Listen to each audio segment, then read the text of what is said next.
Barcelona 1, Real Sociedad 2, and hold that L, Barca fans. Hold it. Hold that L, because that is what you deserve, and that is what your team deserves, because what I've seen on that pitch today was incredible, and let's just talk about it. Of course, coming into this game, there was the injury to Rafinha, and everyone thought that Rashford would start, and so did I, to be honest. I thought the best, kind of replacement would be, Rashford, as he has done when Rafinha was injured before. And look, he completely changed it. He started Fermin Lopez in the left wing, started Dani Olmo in the 10, Ferran Torres up front, Lamine Yamal at the right wing position, Pedri, Frankie de Jong, and the back four was unchanged. Koundé, Kourbasi, Eric Garcia, and of course Balde and Juan Garcia in net. And look, this game started, standard Barca fashion.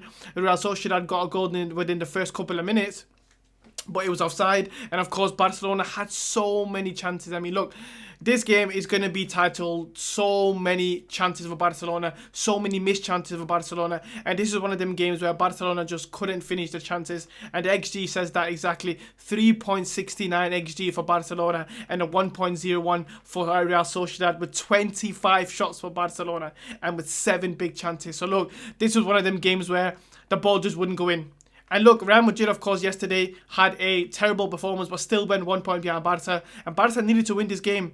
Barca had to win this game, but they didn't do that. They lost it 2-1. And of course, some of the goals tonight were pretty amateurish, the way Barcelona conceded it. I thought the first goal of the game by Oyarzabal, a great cross into him, but Koundé completely losing him, on the back of him. It's not a great position whatsoever. And Koundé, to be fair, last year he was a lot better a defender. This year he has looked a lot, kind of shocking defensively. And look, great finish by Oyarzabal. First time volley, he just didn't put his laces through it. He just side-footed it in fantastically well. Could Garcia do better? Maybe. But look, it was still a great finish. So, of course, 1-0 to Sociedad up until then. And that was complete against the run of play. Barcelona created so many chances.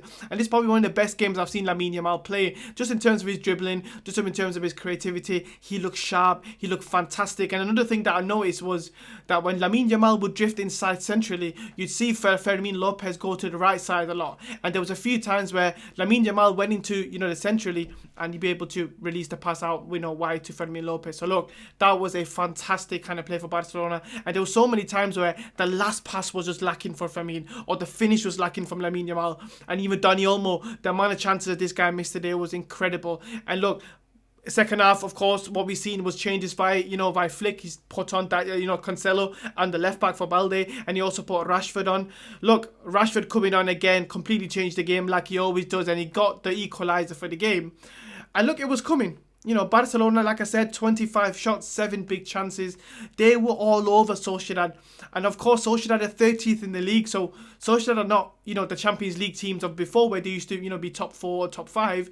They are really struggling under the new manager. Well, previous manager, they do have a new manager. So, Taka Kubo also had to go off on a stretcher. So there was so many things in this game that went against Barcelona. But I just thought Barcelona's played fantastically well, apart from getting, the goal into the back of the net. And of course, Rashford got the fantastic goal. It was a fantastic cross by Lamine Yamal, finding him inside the box. Great run by Rashford, great timed run, and he finishes it off excellently, as Rashford does. Rashford, one thing you can't fault Rashford about is his goal scoring ability. He has been a great goal scorer for Barcelona when Rafinha was injured, like I mentioned before. So look, when it comes to goals, Rashford is going to give you that, and that's exactly what he did. And within 10 seconds of the kickoff, and this was terrible from Barcelona, Oyarzabal managed to get a header inside the box. Juan Garcia just gives it back to him, parries it back to him, and he managed to flick it, across the box. And there is Guedes, and Guedes just smashes it into an empty net, and there Sociedad go up 2-1. So all the momentum that happened from that Rashford goal completely went away within literally 10 seconds. I'm not even kidding. 10 seconds of the kickoff, they went and scored, and they got, themselves back into the game. And of course, we also seen a red card by Soler at the 88th minute. Look, at first glance, it didn't look great. It didn't look great. And of course, looking back at VAR, it was a definitely red card. And look, I can't say anything about that. I'm not going to sit here and talk about referees or anything like that. That was a legit red card. and of course he got sent off, and that made it a bit more difficult for Sociedad to then close out the game. What an incredible win for Sociedad that was, because that means they moved to 8th in the league from 13th, and of course Barcelona are only 1 point ahead of Real Madrid. So look, the La Liga is still on.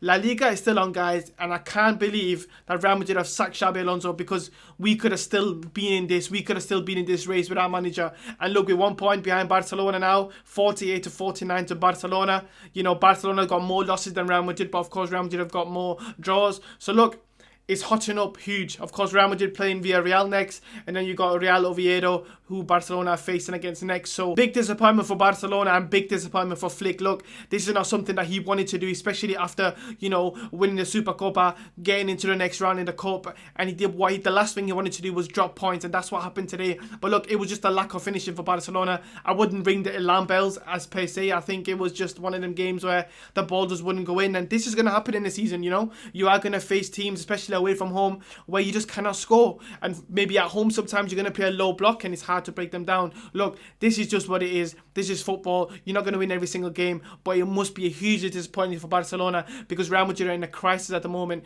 and you don't want to give Real Madrid any sort of emphasis to get back into the title race. Of course, Real Madrid have got Arbeloa as the new manager, so with that, you're not going to get anything tactical and amazing. You might get a few wins from Real Madrid, which again is going to put more pressure on Barcelona. So look, La Liga is back on, La Liga is on, but Barcelona are going to be hugely disappointed about what they've shown tonight on that pitch, because I just thought as much as sharp as they looked in the first half and throughout the game, to be honest, and how, creative they did look, if you're not putting the ball into the back of the net, that is a big red flag from your team. And of course, Lewandowski didn't start this game. When he came on, it didn't change much, but I just think Barcelona do have a finishing problem when it comes to it, because of course Rashford was smashing in before, and with no Rafinha, Barcelona always struggle without Rafinha intensity-wise, and of course scoring goals, because Rafinha is the most important player for Barcelona. So you can clearly see that Rafinha was a huge miss today. But look, like I said again, a huge loss from Barcelona today. Something that they didn't want to do when Real Madrid are in crisis. But look, Real Madrid are still in this title race, and it's going to be an interesting title race going forward. Look, let me know your thoughts in the comments. Of course, is La Liga still on? Does Real Madrid have a chance now? Real Madrid fans or Barcelona fans, what are your thoughts on that performance? What is the main thing that you're taking away from that performance? And of course, always like and subscribe for always Real Madrid and Liga content, the realest channel in the world. And of course, until next time, Hala Madrid.